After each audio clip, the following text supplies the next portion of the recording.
All right. Hey, everybody. Welcome to SBCU Deep Dives. This week, we are talking about trail life, everything trail life. I'm the host here, Jared Kessler. I'm super excited to introduce to you my two guests, uh, our Southern California brand developer for Specialized here, Tanner Kietzman, and Mr. Wonderful himself, Curtis Keene. Thanks for joining. Thank you. And Tanner, Sleepy Bear, maybe we Oh, can yeah. we can call you Yeah. that. Absolutely. So I'm happy you're out of hibernation, and the American dream is here, alive and well with us.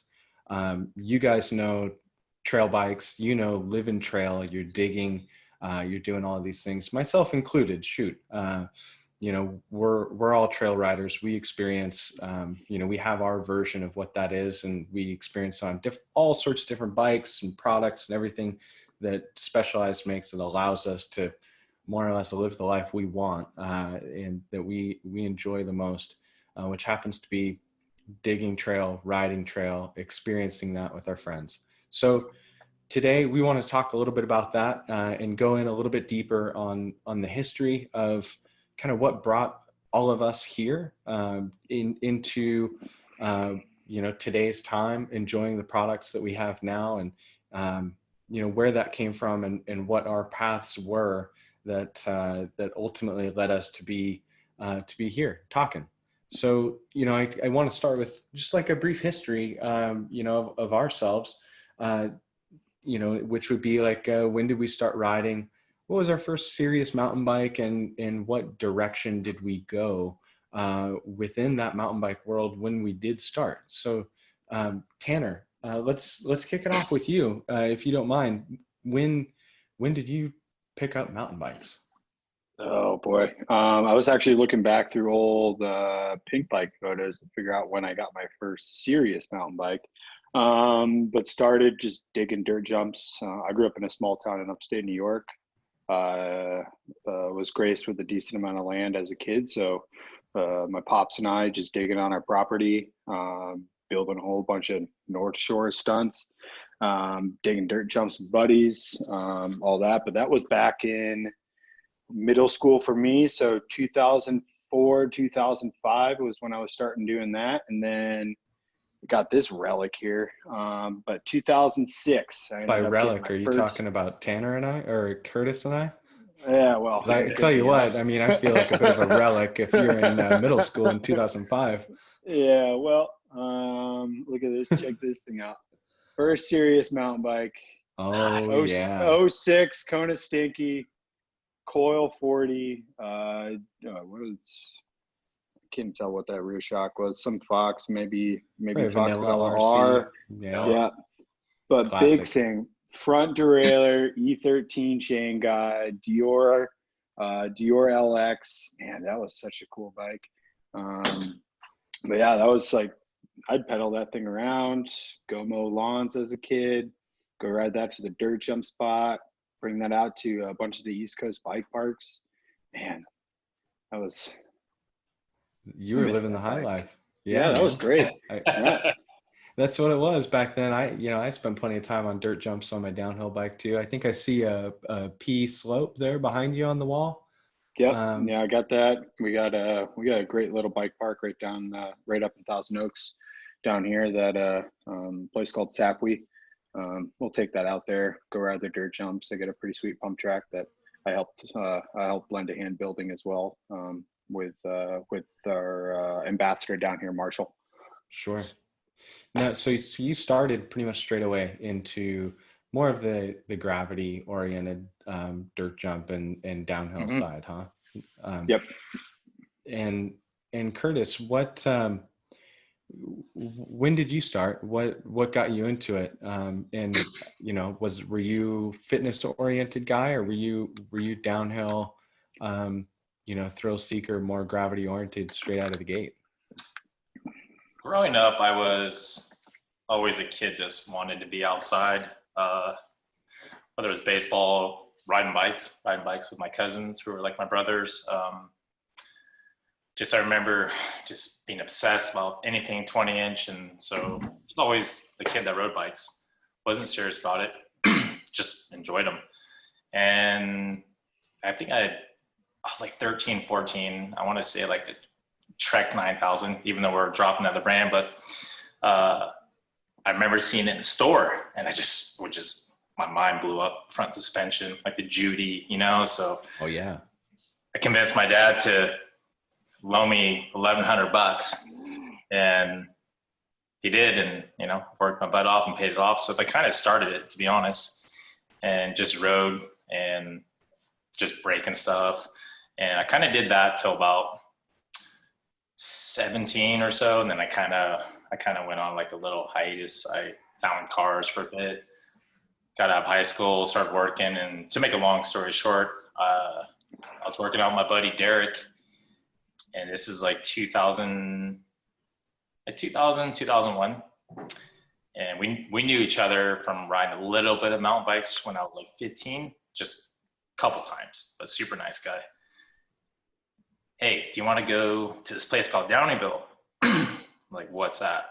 Oh, it's awesome. It's like a 2-hour downhill, blah, blah, blah. You can rent a bike. So I ran like I don't know what it was. Might have been like a Carpio or something. Insane. From that gap right there, just that alone was huge. Had like disc brakes, you know, like 8 inches of travel. Hooked. Rented, had a blast. Went online, found a bike on Craigslist, whatever it was. And then it all kind of started from there. And then, you know, 20 years old, young and cocky, I just kind of got into it, like completely obsessed. Just work, go ride for like 4 hours after work, dirt jumps in Redwood City. And it just kind of progressed. And then just took on a local race, and young and cocky, like I said, I entered expert, won, and the next race was like local pro. I think Ryan Finney, people used to call him Beavis. Oh yeah. Super talented, crazy talented. He's the only one that beat me. And I was in that. I think I beat Weir and everybody. So it was like my second race. So kind of just took it on from there. Right. You know, my first real race was actually a Sea Otter, and I raced expert, won, and then I changed to semi-pro, and just full tilt from there. And at that point, I think I met Brandon Sloan from Specialized, and that's kind of where it started, at least, you know, that relationship. Sure. And just completely hooked, to be honest. Yeah. At that point. You know, our early stories actually have a lot of similarities. I think, you know, much past that is where it may end a little bit, but myself also, Downeyville was the catalyst that really hooked me into trail bikes and what that really was, what that riding experience was. You know, prior to that, I was BMX growing up as a kid, got into mountain bikes, and still wanted to just jump and do everything. And like my intro were some old downhill videos, Transcontinental and Cranked 2 and Superheroes and things like that. So that's all I wanted to do. I was a downhill guy. And for me, I was a little bit behind you, but ended up, by unfortunate circumstances, and ultimately worked out, was not able to go to a downhill race in Angel Fire at the time. I think it was still a Norba National. Mm-hmm. And I found myself instead going to Downeyville. This is probably 2007, 2008. And gravity drive, the original gravity dropper seat posts were kind of just becoming a thing. And some trail bikes were, starting to get pretty good. And I at the time didn't know much about it, and found myself at Downeyville. And like you said, I mean, having that experience of an hour and a half or 2 hours of downhill, where I'm used to like maybe getting close to that if I spent 10 hours at the resort doing lift runs all day. Like I probably still wouldn't get that much descending. And it was absolutely mind-boggling to me how efficient that was. And from then on, it was trail life all day for me. I think I came home and sold my downhill bike 2-3 days later, and that was it. I think touching base on that, going back to when I met Brandon Sung, anyone that knows him, he's like quiet, but one of the nicest guys in the world. And I ended up seeing him one day, and he brings a 2003, I think, Enduro. And it was my first trail bike, like, to be completely honest. And built it up. I forgot what fork was on it. Anyways, my first ride on it was a place called Saratoga Gap, Highway 9. And it was technically an illegal trail, but tons of people rode it at the time. Some people shuttled it, but I would climb it, go all the way top. I don't know, it maybe take like 45 minutes or something, and then get to the top. You're up there, and then bomb down. Just eye-opening experience. It was just, I was blown away, like how much fun it was, capable, you know. It was like pretty fast on the flats, and just having that feeling, climbing up and then pinning it top, you know, from the top down the bottom. I must have been probably like 15 minutes. And that was that's when it started clicking. I really enjoyed being outdoors in the wilderness and riding trail bikes, you know, not just gravity, you know, riding a big squishy bike. And that's kind of when the whole thing started for myself. Sure. And it kind of, where I imagine you've got that sensation of not being confined necessarily to just riding one track over and over and over, you know, in the downhill world or something, and it's seeing, oh man, there's this big wide world out here, you know, and I can really kind of scratch the itch to get out in the wilderness and explore and get ultimately more of a social sort of environment out of it too. Yeah, like exploring, that, like, that's a big thing, but also just being out there, and it's peaceful. And when you are by yourself, there's something to be said about that. Sometimes you'll be in situations, like Tanner could test this, whether if it's early in the morning, you know, you kind of like, whether it's an eerie feeling, you know, like, or just the sunrise, you're coming up, or flying through the forest, through the redwoods. It just, when it clicks, man. They like, it's that feeling that you really can't, like, you can't duplicate, or I can't personally, you know, like that sense of, you know, going through the forest, adrenaline, and reading terrain, and kind of like you're in that zone, especially racing too. But aside, not even racing, when you're, you know, going quick on a trail and you're reading terrain, nothing else is like kind of going on in your head. Kind of, you're just in the moment, right? You're just You're present, and it's adrenaline. It's fun. You could be suffering. So it's a unique feeling. But when people find it and they like it, I feel like, as a lot of us, we kind of become addicted to it. 100%. And, you know, it's interesting that when you describe those things to me, it's those sensations, you know, come to life, I think, in a lot of different ways for a lot of different people. And, you know, it's at different speeds. You know, you say flying through the trail or something, obviously that's going to mean something different to you than to Tanner or myself, you know, and our version of it may mean something totally different to somebody else. But, you know, and tying back to different product and really conveying that message of what are trail bikes, what's trail life, what is that? And that it's kind of a difficult thing to put your thumb on necessarily and say, yes, stump jumper, yes, enduro, or Levo SL. You know, for some people that's an Epic Evo. For some people it is a stump jumper, others enduro. You know, but we really have a pretty nice, or even for me, it's maybe a Fuse sometimes, depending on the trail or whatever that experience is that I've got. But you know, it's one thing about this whole topic that really fascinates me, is that the ability for everybody to have their own interpretation of it, and how that drives such a diverse product offering. And there's just so much to unpack, and we'll get into that more a little bit later, but kind of moving on from like the history of where we were, you know. So again, we were kind of all maybe cut from the same cloth there to some degree, but what I guess the next question I have for you guys would be like, maybe what are a couple of pivotal moments that that changed the direction where we're going? And Curtis, we touched on it a little bit. You know, you had that enduro that Brandon Sloan gave you. You did a ride at Saratoga, and that clicked. So maybe this question now at this point is more for Tanner. So you're riding your Kona, stinky around, you're dirt jumping, you're doing all these things.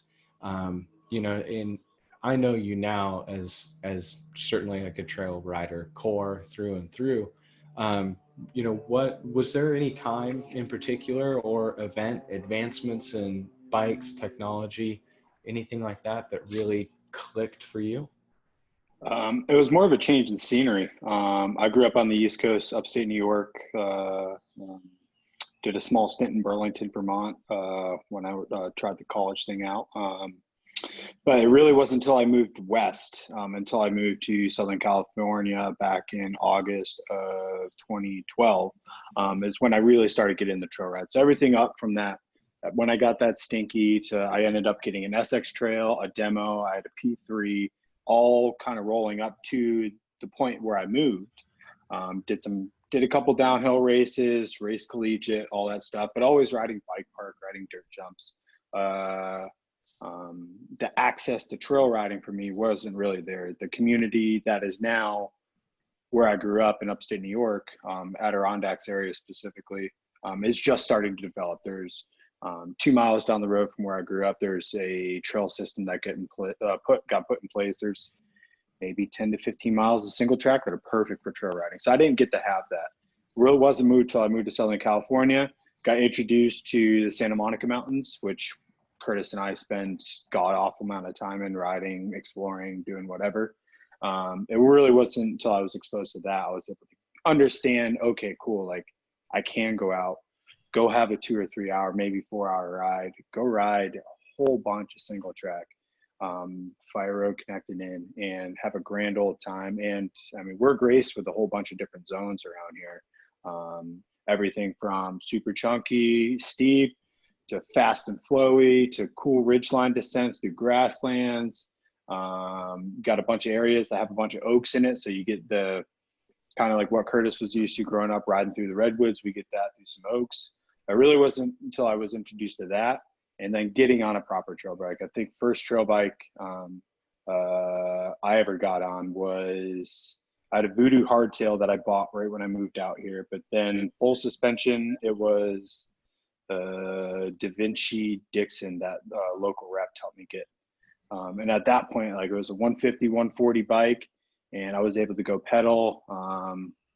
Want to say I had a KS on it. So that was my first experience with dropper post, 2x9 or 2x10. The ability to go climb, and at that point, like I started developing fitness, started going on bigger adventure rides, surrounded myself within the community here, and met some really awesome people. And again, they just kept taking me all over the place. Hey, we're going here to ride. Hey, we're going there. All of them bigger epic rides. And I learned a lot and really started to appreciate what trail life kind of is. Like you're going out, having a good day on the trail with your buddies, having some good laughs, definitely having some sketchy moments. But hey, everyone was enjoying it. Everyone was having fun. And even back in like 2010, 2011, 2012, like all that, like trail bikes aren't what they are even 4 years ago. Bikes were still pigs. The geo was still kind of whacked out. Everything was still super steep. I was running a 150 32 chassis. Like you don't see those nowadays. Those things were a floppy noodle hanging off the front of your bike. Well, you know, we didn't know any better. Oh yeah, no one knew. But I mean, come to time of day now, like we are.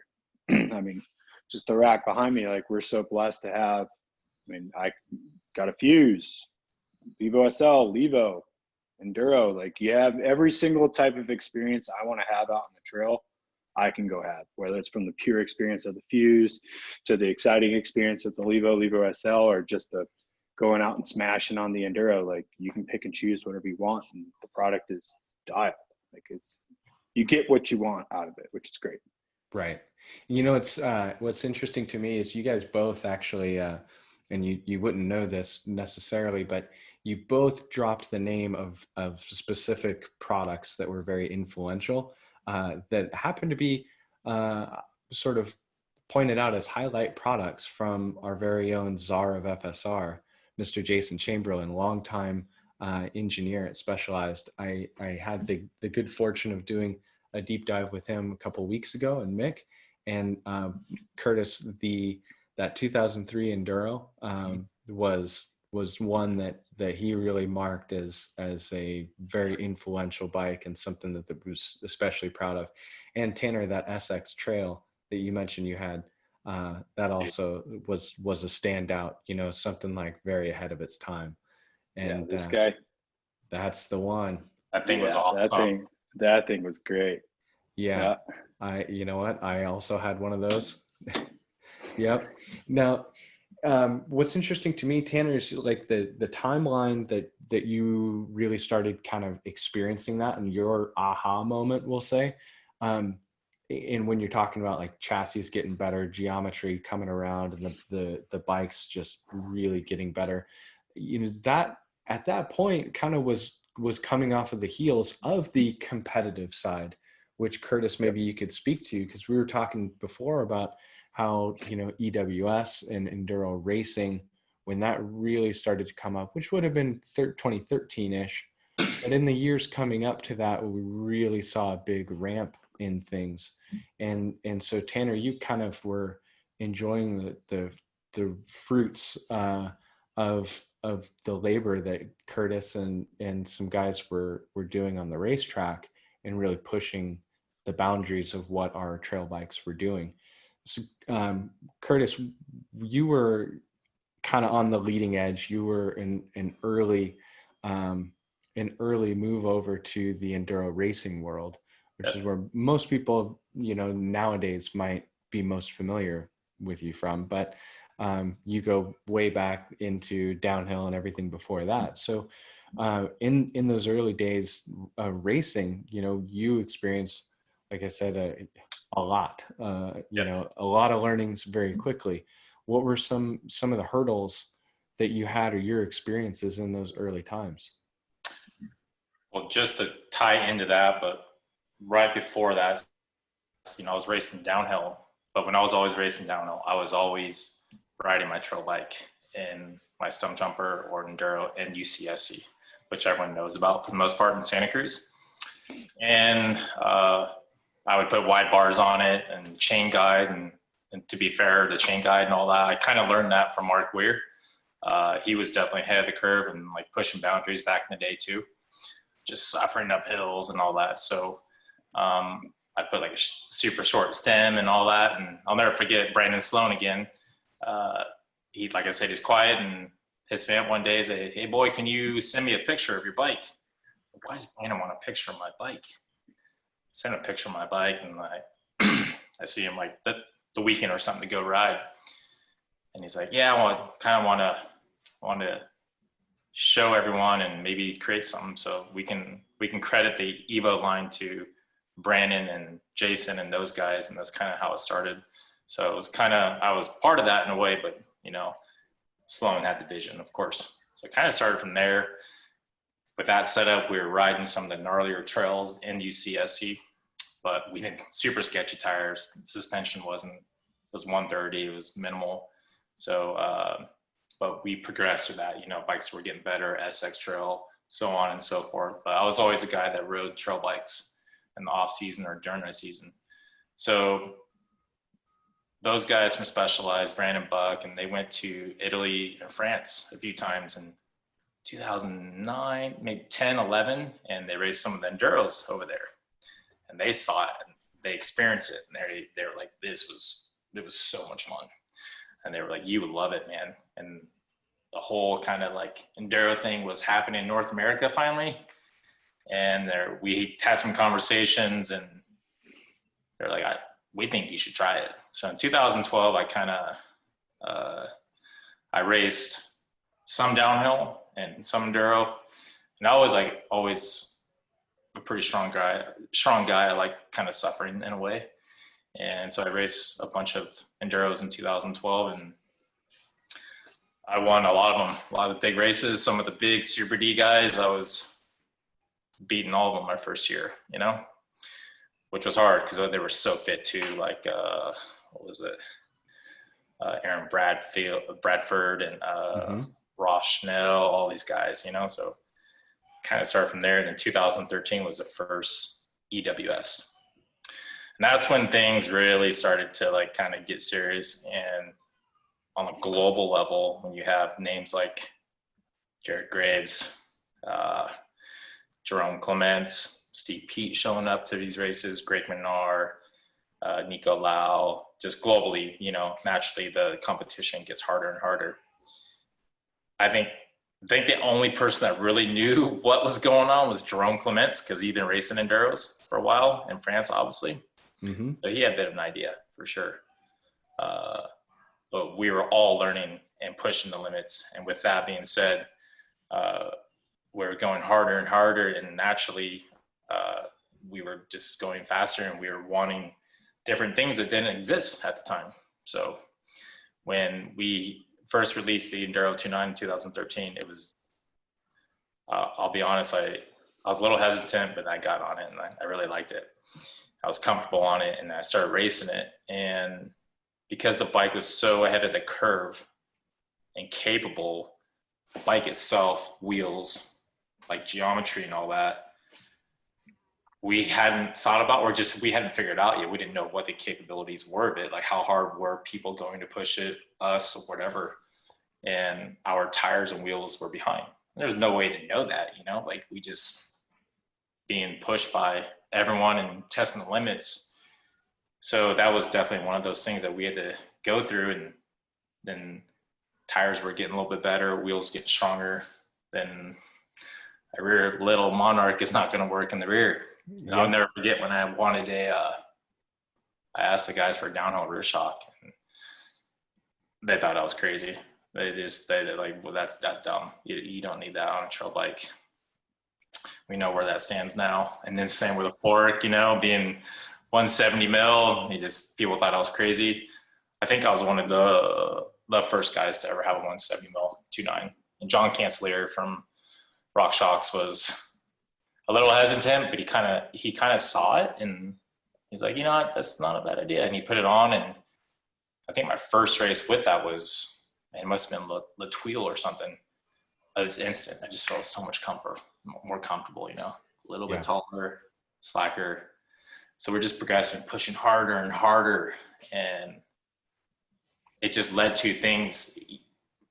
There was always a weakness, and even currently there is, right? Because people continue to push. Yep. So there's always going to be like a weak link somewhere for something to break. So we're just pushing through all that, and this was it's no one's fault. It's just the natural progression of trail bikes to currently what they are now.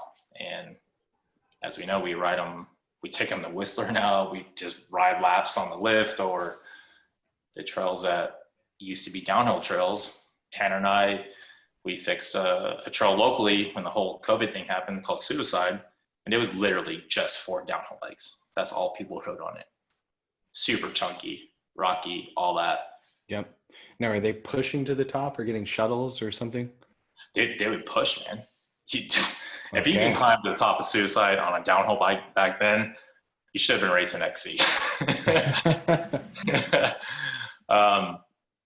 And now we're flying down, you know, Suicide on trail bikes faster than we were back then, with more confidence.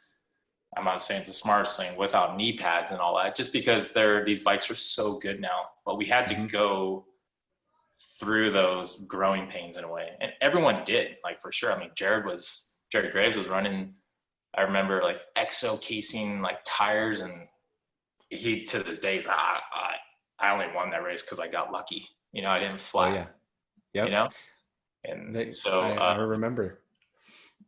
Yeah, it's to where we are now. And I don't know, 5 years from now, are we going to look back to currently and think that? But honestly, trail bikes are pretty damn good right now.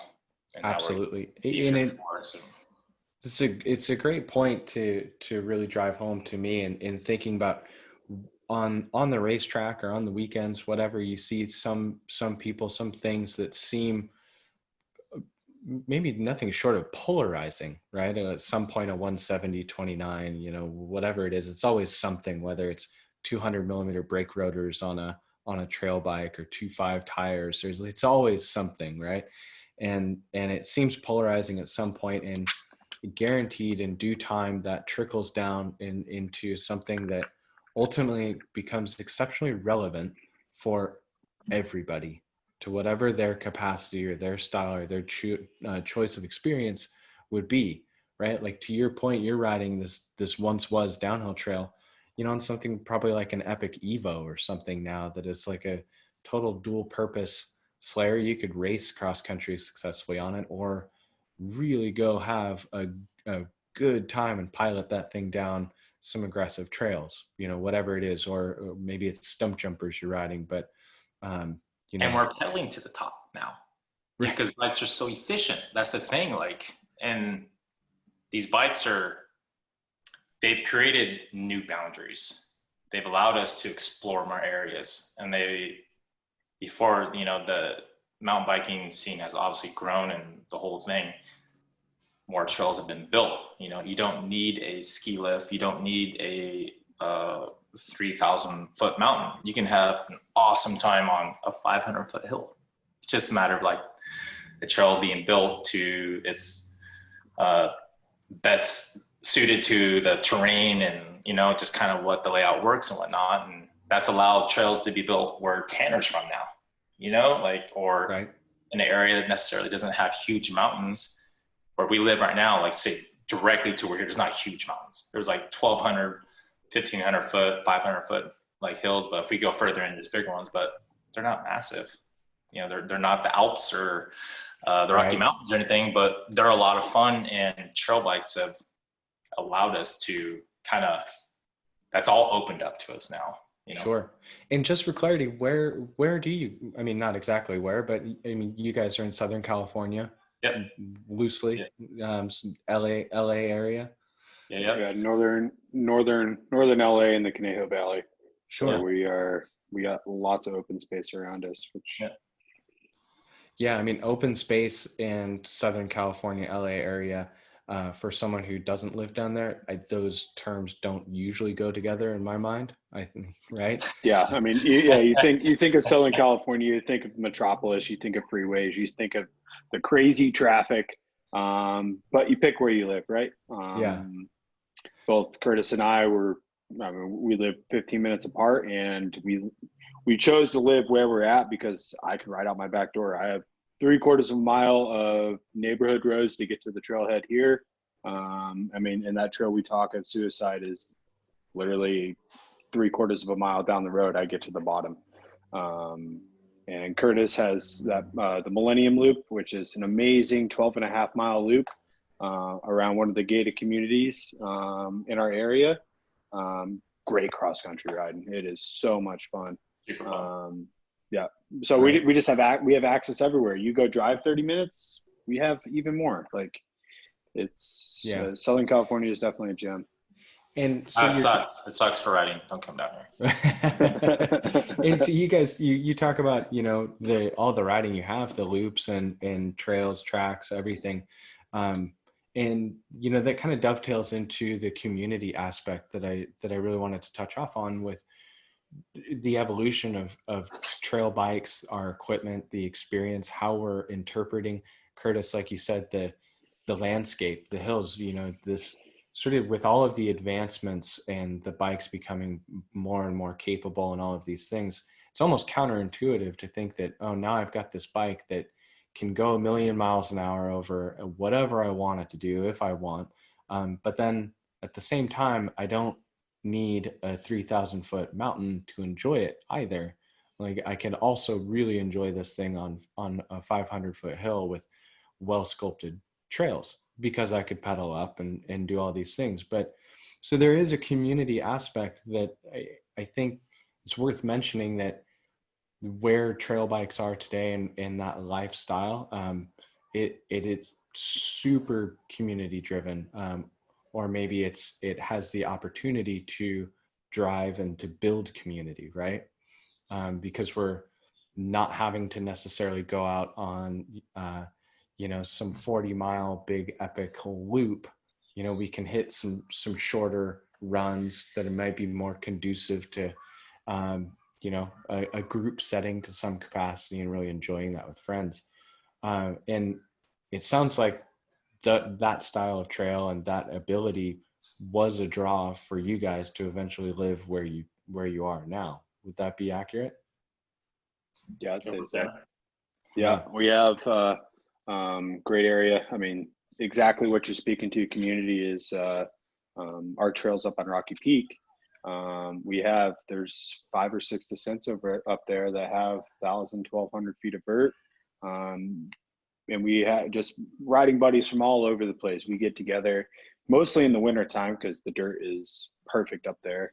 And there could be 20 people pedaling up the hill, where everyone's having a grand old time. Hey, we're going over here to do this. Cool. We're going up to do that. Everyone's back down at the bottom, back down on the road we park on. Fuel, reload, back up, go do another lap. Everyone's having good laughs, good times. Yeah, and that's only 30 minutes from us. So, we set ourselves up to live in a spot where we can go enjoy that. Or we can easily get up, go up north, go up Santa Barbara. They got very similar community up there. Some rad ripping descents that it's more shuttle based up there, but they have some good epics you can go on. Mm-hmm. But same thing, you're up there, you can go out and go do, whether you have a shovel day up there or you're going out in their back country and going riding some of the awesome trails they have back there. But it's all it's very I go out and do solo rides, and Keene does the same thing, but we've been getting together, and yeah, there's a group of us that will go out, and yeah, we just enjoy going out and having fun with our buddies on whatever bike it may be. And we are seeing that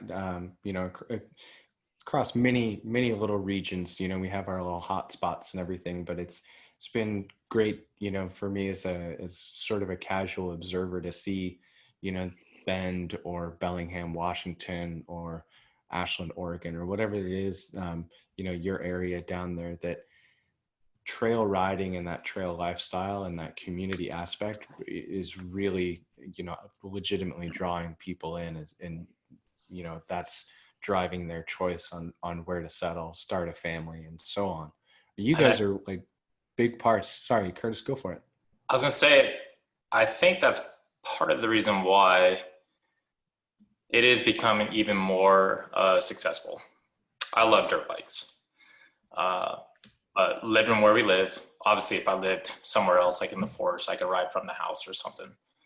But if I want to go ride the dirt bike, like an all-day event, right? I gotta wake up, load up, drive out at least an hour, maybe 2.5, and you have a great time riding. Do the same thing coming home all day.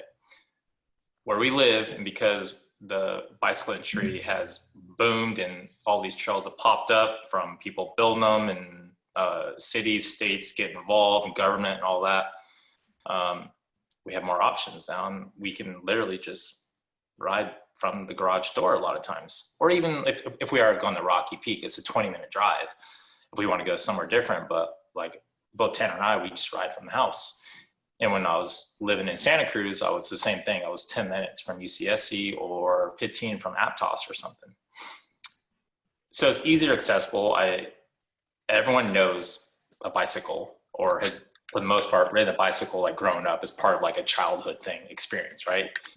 Some people get into it heavily, some don't, whatever. But it's now there's more options. And these bikes are so good. You can get to the top easier. They're fun. They're built better. You can go faster, safer. Just little things like the SWAT on it, just so on and so forth. The list goes on. We're kind of spoiled now, to be honest. So, and with the whole COVID thing, we saw this boom in the bicycle industry, especially in trail, of course, too. Just people are kind of subjected to kind of stay home, and not all the trails were shut down, but you could go ride bikes, obviously. You didn't have to, dirt bikes were, tracks were closed, everything was closed. If you're into driving cars, closed, everything, but you can ride bikes. Yeah. So it goes back to, it's, we have a good area, and it's a sense of community, and it is without a doubt, for me, for riding bikes I love it more than ever. It's definitely an addiction. It's given me so many things in life, friendships and travel and all that.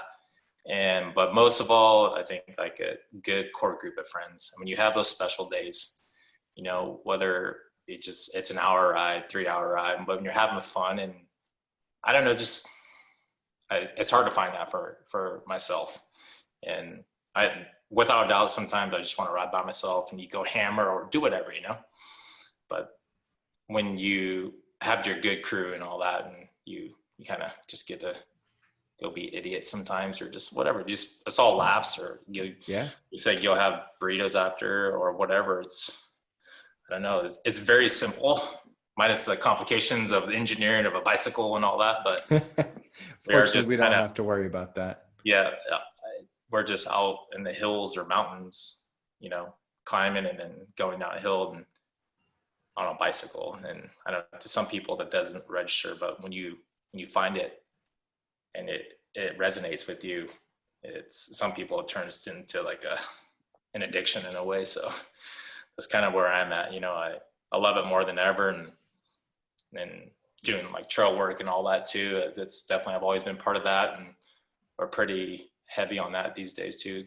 Tanner and myself. So yeah, no, and I wanted to talk to you guys about the trail work, because I know you guys are always doing work, whether it's just raking, clearing out, refreshing old tracks, or you know, building altogether new trails, lugging in big culvert drainage pipes or rocks and all sorts of things.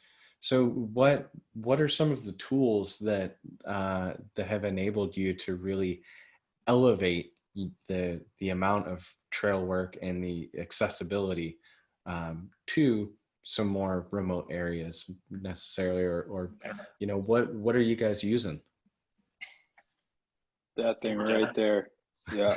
The full power Levo has just, I mean, most of the stuff that Curtis and I have worked on locally has been serviced by e-bikes. The trail has been brought, whether it's something that we're maintaining, whether it's something that we've brought back to life. More often than not, we rode out there on our Levos. That and just having some additional tools, just trail building wise, the Trail Boss, we can just basically roll up with a backpack with 4 different heads in it, or handle extensions on Levos. It's great. We can go get 2 or 3 hours of work done. Like this morning, we were a little late getting to this setup because we were out. We started at 6:15 this morning. Went out, did about 3 hours of work, weed whacking, clearing trail, and come home, clean up, and go about our work days. So incredible. The Levo has been, I mean, all the work that we've done locally, it's been huge, absolutely huge. People say game changer all the time, but literally this one has been like it. For us to hike up to where we were today or pedal up on a normal bike with like those backpacks, first of all, we've been exhausted by the time we got to the top, and it would take taken 3 times as long. Yeah, we got up in 30 minutes. Yeah, fresh. Right. You know? Yeah. And it literally has been, even when we work with like the city and MRCA, who owns land around here, like the Millennium Loop. And last year we volunteered and brought essentially 12 miles of trail back to life. We had the fire go through a couple years ago, Woolsey fire, and then crazy amount of rain. So the mustard weed was like 10 feet tall, just engulfed trails. And no one was fixing it. So Tanner and I were dumb enough to kind of take that on. And the Levos were a huge part of that, because it wasn't, you don't just drive vehicles in, you know, you have to like, even Pat, who's the guy in charge of MRCA, technically e-bikes are illegal.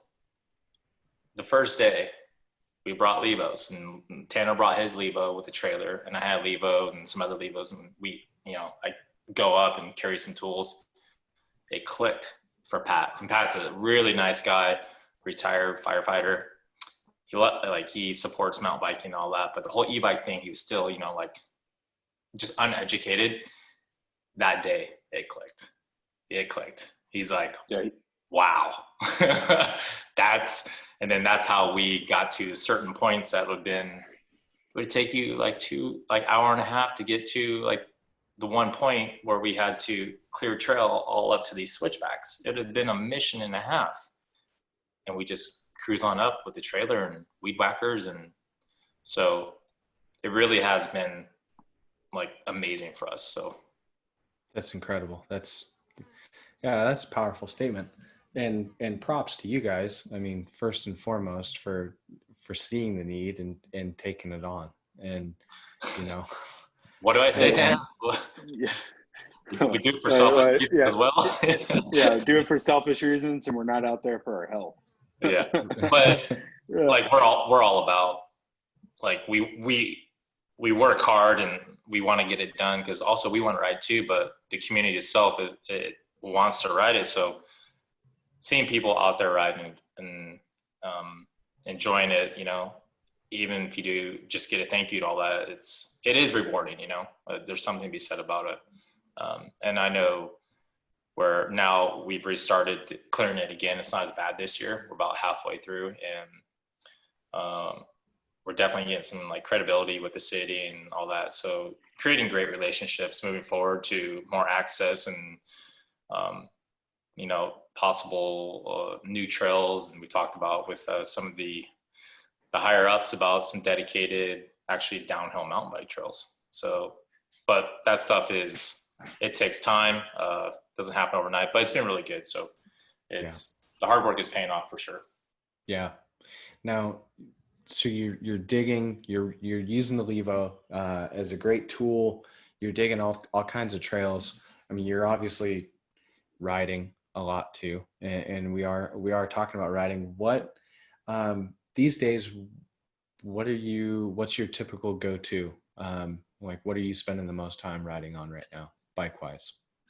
Go for it, Tanner. I think both of us are on SLs. The Levo SL. Like as soon as that bike launched, man, we started getting after it. We're like doing bigger days, and even just coming to the fact of like, hey, just looping out small areas of trails where we can just go bang out 8 to 10 laps on a couple descents that we have in a certain zone. Like it's great. Like we're still getting. I mean, for anyone that argues that the SL is not a workout, you can go look at any of my rides on Strava, the heart rate data that I have. I mean, you're averaging anywhere from 140 to 160 heart rate for an entire ride. And well, when you're chasing this stallion around, yeah. Yeah, Jesus. I don't know why I do that, but I'm just old. It's good. Old and stubborn. But yeah, it has been truly for us locally here to go out and go get, like we've been doing 25-mile, 5.5K days on it in 3.5 hours. Going getting six of our descents around here, which most of them are right around 1,000 feet, give or take. And all of it's on that. Yeah. But like I haven't been, for me anyway, I haven't strictly been on SL. I always try to mix in the rest of my bikes too, because I like every single experience from what you have behind you. Your Fuse, mine's buried back there in the back, but I have mine set up single speed. There's just something pure about riding that. Enduro, same thing. Getting out on some XC bikes as well, like having some diversity there instead of just riding the same bike. Like I'm thankful for being able to have that, just because not everyone's able to own 5 or 6 bikes. We're in the or even position 2 that, maybe. Yeah. So being able to have that experience and be able to go out and, hey, I want to go ride this today. Like I'm going to go chase my buddies around that are all riding trail bikes, stumpies, whatever, on my Fuse and keeping up with them, or smashing them off a climb because single speed's only got 1 speed going up. So, I try to mix it up. And it also keeps riding exciting. Sure. Yeah. I'm kind of more of the same too. That's kind of why I like riding different areas, and like no matter where you live, you'll get sick of the trails or bored of it. You know, like I used to live in Vancouver during the race season. October, I was done with Whistler. And Whistler is amazing to this day. I love it more than anything. You just need a change of scenery and different terrain and all that. So we're fortunate where we live, and obviously spoiled. We have, multiple bikes, and in a good situation. So absolutely love riding epic evos around the house, enduro on the proper chunky trails. The Lebo I use for obviously a lot of trail work, and my lady and I, we have little puppies, you know, so we'll throw them in the backpacks and cruise out to like the Malibu, and then the SL. I mean, I feel like people, Tanner is a brand developer, so currently we're not demoing bikes or anything, but that's what Tanner does, a lot of that too. And when people ride the SL, when we get back to semi-normal life, like we have SLs and we let friends or people try them, like, you know, just kind of privately in a way on a weekend, or some guy wants to try it, so we let them. When people ride the Levo SL, I think it clicks in because, like Tanner said about heart rate, one of our buddies, he ended up buying one, or he actually rode the Corey and Matt rode demo Levo SLs of Tanner's. We took them out, and Corey was blown away. His heart rate was like 145 to 180 for like 3 hours. But the biggest thing about it is you still have to ride. It rides like a normal bike, but you just kind of, instead of feeling super crappy and out of shape, you essentially have, I don't know, you have two times just, you. Yeah, exactly. You have phenomenal fitness, you know? So when you're descending, it is nice and playful. It just descends like a normal bike, arguably better sometimes. Like the way we have our Levo SL set up, because the terrain around here is pretty chunky. So we went a little bit taller on the floor. It can just beef your brakes. You have to ride it. And once you ride it, I think it clicks, because I was riding with another friend who bought one, my buddy Chris. We went and rode Suicide in this other trail in the morning. Chris and I rode. We were on SLs. Chris had the Jam. And actually Tanner and a few other guys were on enduros, and they were climbing up to do Suicide. And they were 10 minutes ahead of me. So I was like, oh, cool, I'll meet you guys on the climb or something. And I go put it in trail mode and catch up to the boys. When I catch up to them, I just shut it off, and then I just climb with them. And then I'm not like cheating or anything, you know, so you still can climb it with the motor off if you want that. And it's obviously, mine weighs, I think it's like 38 pounds or something. So it's borderline almost the weight of like an enduro. My enduro, I don't know what it weighs, 33 or something. So very similar. And people, they need to ride it. Once they do, it kind of clicks. Cody Kelly got on it. It was just young kids, even young kids, like one of the U21 kids we help out, Max Sedlak. He's, you know, young kid, like, I only want enduro, and like he's really fast, really fit, all that. And we got him one, and he loves that thing. You can tell he's a bit like reserved at first. He's like, it's an e-bike. E-bikes are not supposed to be cool or whatever. It's supposed to be kind of older and out of shape. It's not like that at all. At all. And the conversation now with product managers and engineers and just people in general it's at the point where these bikes almost weigh the same as like a enduro or a stumpy, you know, like a proper built stumpy with aluminum rims and coil suspension, whatever. Do I only have a Levo SL? Like, because it's pretty similar, and I don't see a need for an enduro. I'm not saying that I love my enduro by all means, like, but it's a legitimate conversation, you know? Right. So it just depends on personal preference, where you live, all that stuff. So, and we're just at the beginning of it. So, I mean, like trail bikes, look what they did in this like 6-year like time frame. This is the first SL. So I know Joe Buckley, the PM, they're already working on the next Levo. So is it going to be 35 pounds? I don't know. So right. we're in a good position. You know, and it's in terms of that, you know, maybe being like the one bike solution. I mean, right now, absolutely. I can personally attest to that. I mean, obviously I've got 2 behind me, but I've got my Levo SL back there, and you know, just my own experience is that I ride with a lot of guys that that really only ride, and that's their the life, right? They're super fit. They spend a ton of time on the bike. I spend a ton of time in front of a keyboard, or or in a squat rack, and and a little bit of time riding, and so I'm by cyclist standards more of a meatball, and it's not always fun to try to go out on my enduro or stump jumper or something and hang with these guys and get my doors blown off and just be miserable and not able to recover for maybe my next gym workout or what have you. So I had have a Levo. Loved the Levo. It was great for recovery days. I could totally have complete control over how much support I want to have, and that's brilliant with mission control and everything. But um, let's face it, if I'm going out with guys on enduros, and even if they are way more fit than me, and when I've got my Levo turned down to like 15% support, so that I can climb with them comfortably, I'm lugging around a lot of bike and not really maximizing even like close to its potential. And so in that case, the SL came out, and it's like you said, mind blower.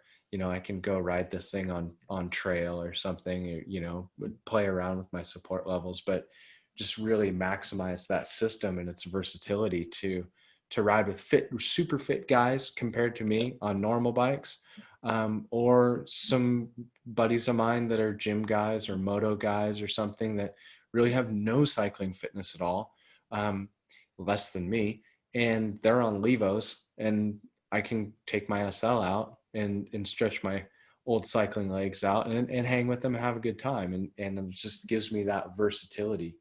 And you talked about, Curtis, that we're only on the first version of this, right? And like, to think about where it's going in the future, who knows, right?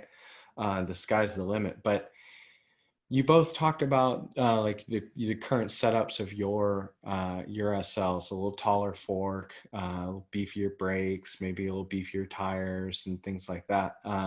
And I can say I got a note from our category leader in the USA, and I am approved to just kind of maybe end it. We're right at the hour mark, so I'll end it with just a little teaser that I think that you boys may have been some benchmarks to set the trend of what we might see in the future. As I understand that, maybe some upcoming, not so distant future SL models will, at least we might see, with some bigger forks, maybe some bigger brakes, bigger tires. And I think that you guys are sort of setting the mark for the immediate future, at least, and we're up in the ante here. So 5 year growth, maybe kind of like trail. And yeah, yeah. we're all still learning like what we do on them, what we can, what we shouldn't do on them, what they're capable of, what we're capable of. So it's a fun time. So I've yet to meet a person or ride with a person that has ridden an e-bike or an SL that has been pissed or not had a good experience. It hasn't happened yet. So maybe Yeah. they, necessarily weren't like, just they didn't want it as their only bike, and there was nothing wrong with that. So, but you can't deny the fun factor. And at the end of the day, we just want to have some fun and get a workout too, of course. But some days you just want to have fun. Yeah, man. Cyndi Lauper had it right all along. Some of the kids don't know who she is. That's right. All right. Well, hey, we got to wrap it up. It's been real. Thank you both for the time. I really appreciate it, and your insights. Thanks on behalf of. I don't even live in Southern California. However, I have had the good fortune of riding some Rocky Peak trails. Curtis, you got to tow me around on a couple of those. Absolutely stunning. So thank you for all the work that you're doing, both on the trails locally, really being some of the true pillars in your communities, setting the standards and pushing the envelope of where trail bikes are going, what we're doing, how we experience. I think I could confidently say that riders everywhere are certainly reaping the rewards from how you guys are pushing the envelope here. So on behalf of everybody, thanks. See ya.